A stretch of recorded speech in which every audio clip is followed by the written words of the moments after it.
Is your Ford or Lincoln leaving little oil spots on the driveway? You might be worried it's a major turbo problem, but let's dig into what's really happening under the hood. Don't panic, it's probably not your turbo blowing up. Most of the time these leaks are much less dramatic. Let's break down why these leaks happen, what you'll notice, and why they're usually not a sign of turbo failure, using Ford's own behind-the-scenes info.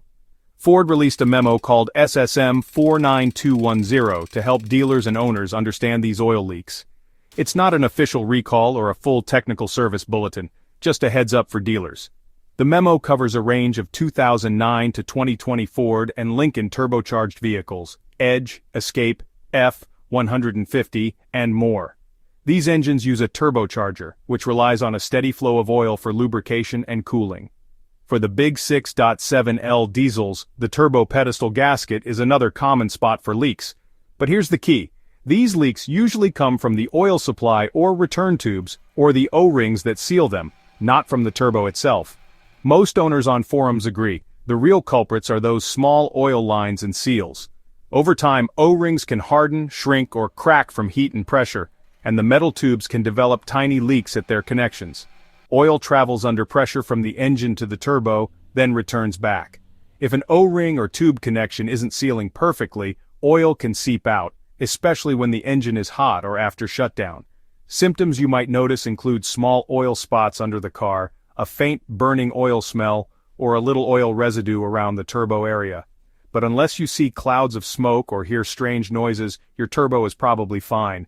If you spot oil, ask your dealer for a fluorescent oil dye test. This pinpoints the exact source of the leak, so you're not guessing. If it's just a tube or O-ring, have them swap it out.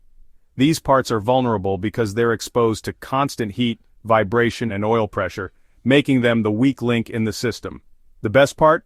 Replacing these tubes or O-rings is usually pretty inexpensive. Most shops will charge anywhere from $50 to $300 for the repair, depending on your vehicle and location. Compare that to a full turbo replacement, which can easily run $1,000 or more. So fixing the leak early can save you a ton of money and hassle. The good news? Many owners have fixed leaks with just a new tube and O-ring. No need for a new turbo, no drama. So, if you see oil spots, don't let the dealer rush you into a turbo replacement. Most leaks are minor and easy to fix. Reference SSM 49210, get the right test, and address the real issue, the tubes and O-rings that keep your turbo running smoothly. If you want help checking if your Ford or Lincoln qualifies, hit me up in the comments. I'll help you sort it out.